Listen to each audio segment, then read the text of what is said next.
Hello guys, இன்றைக்கி சூப்பரான ஒரு தரக்கல் எப்படி செய்யலான்னு பார்க்கலாம். தரக்கல்னா கறி தரக்கல் இல்லை, காய்கறி தரக்கல், வெஜிடபிள்ஸ் வச்சு எப்படி செய்யலான்னு பார்க்கலாம். இதை நீங்கள் இட்லிக்கு தோசைக்கு வச்சு சர்வ் பண்ணிங்கன்னா ரொம்ப சூப்பராக இருக்கும். வாங்க எப்படி செய்யலான்னு பார்க்கலாம். இது வரைக்கும் நம்ம சேனலை சப்ஸ்கிரைப் பண்ணாதவங்க சப்ஸ்கிரைப் பண்ணிக்கோங்க. பக்கத்தில் இருக்க பெல் ஐக்கானை கிளிக் பண்ணிக்கோங்க. அப்போ தான் நம்ம வீடியோஸ்க்கான நோட்டிஃபிகேஷன் உங்களுக்கு உடனே வந்து சேரும். ஓகே, இப்போது ஒரு பேன் வச்சுக்கலாம். நான் குக்கர் தான் வச்சுருக்கேன். குக்கரில் செய்கிறனால நான் குக்கர் தான் வச்சுருக்கேன். அதில் 3 டேபிள் ஸ்பூன் ஆயில் விட்டுக்கலாம். ஆயில் சூடானதும் அதில் பட்டை, பிரியாணி இலை சேர்த்துக்கலாம். பட்டை, பிரியாணி இலை சேர்த்துட்டு நல்லா பொரிஞ்சு வரணும். அதோட சோம்பு சேர்த்துக்கலாம். சோம்பு சேர்த்துட்டு இது மூணும் நல்லா பொரிஞ்சு வரணும். நல்லா பொரிஞ்சதுக்கப்புறம் இப்போது வெங்காயம் சேர்த்துக்கலாம். நான் ஒரு ரெண்டு பெரிய சைஸ் வெங்காயம் எடுத்து கட் பண்ணி வச்சுருக்கேன், அது சேர்த்துக்கலாம். வெங்காயம் சேர்த்துட்டு நல்லா வதக்கி விடலாம். இந்த மாதிரி வதக்கி விடணும். வெங்காயம் நல்லா வதங்கினதும்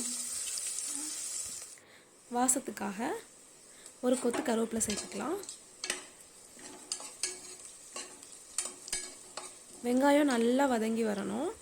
வெங்காயம் நல்லா வதங்கினதும் ஒரு பெரிய சைஸ் தக்காளி சேர்த்துக்கலாம். நான் ஒரு தக்காளி சேர்த்துருக்கேன். திரக்கலுக்கு புளிப்பு சுவை அதிகமாக இருந்தால் நல்லா இருக்காது, அதனால நம்ம ஒரு தக்காளியே சேர்த்துக்கலாம்.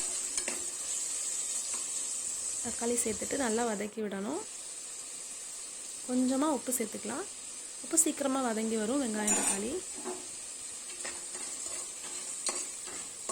உப்பு சேர்த்துட்டு நல்லா வதக்கி விடணும். இந்த மாதிரி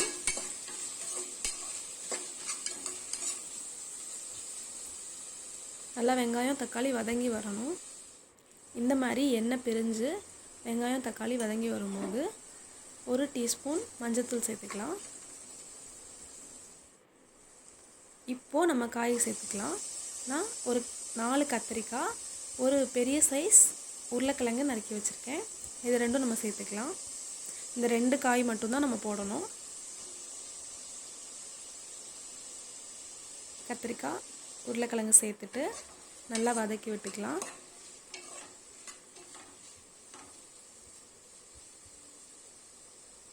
காய் நல்லா வதங்கி வரட்டும். இப்போது 3 டேபிள் ஸ்பூன் மிளகாய்த்தூள் சேர்த்துக்கலாம். நான் வீட்டில் அரைச்ச மிளகாய்த்தூள் தான் சேர்த்துருக்கேன், மற்றபடி கடையில் வாங்கின எந்த தூளுமே சேர்க்கல. மிளகாய்த்தூள் சேர்த்துட்டு அந்த ரா ஸ்மெல் போகிற வரைக்கும் நல்லா அப்படி வதக்கி விடணும்.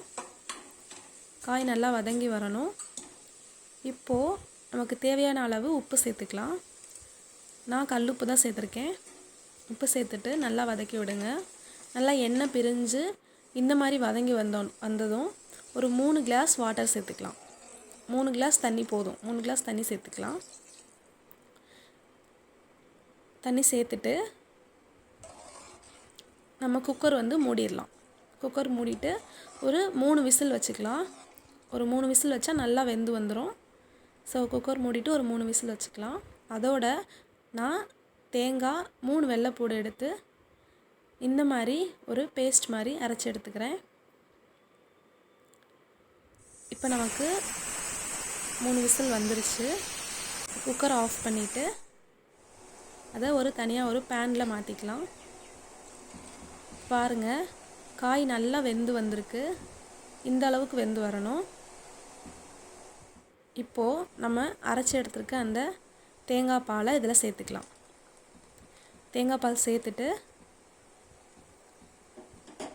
தேங்காய் பால் ஒரு கொதி தான் வரணும். வந்ததுமே ஸ்டவ் ஆஃப் பண்ணிடலாம். ரொம்ப நேரம் தேங்காய் சேர்த்ததுக்கப்புறம் நம்ம கொதிக்க விடக்கூடாது. தேங்காய் பால் சேர்த்துட்டு ஒரு கொதி வந்ததுமே நம்ம ஸ்டவ் ஆஃப் பண்ணிடலாம். ரொம்ப சூப்பராக இருக்கும். இதை நீங்கள் இட்லி, தோசைக்கு வச்சு சர்வ் பண்ணலாம்.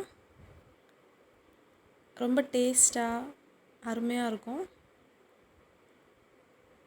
இதை நீங்கள் ட்ரை பண்ணி பாருங்கள். வீடியோ பிடிச்சிருந்தா லைக் பண்ணுங்கள். ஆரோஸ் கிச்சனுக்கு சப்ஸ்கிரைப் பண்ணுங்கள். நெக்ஸ்ட் வீடியோவில் பார்க்கலாம். பாய்.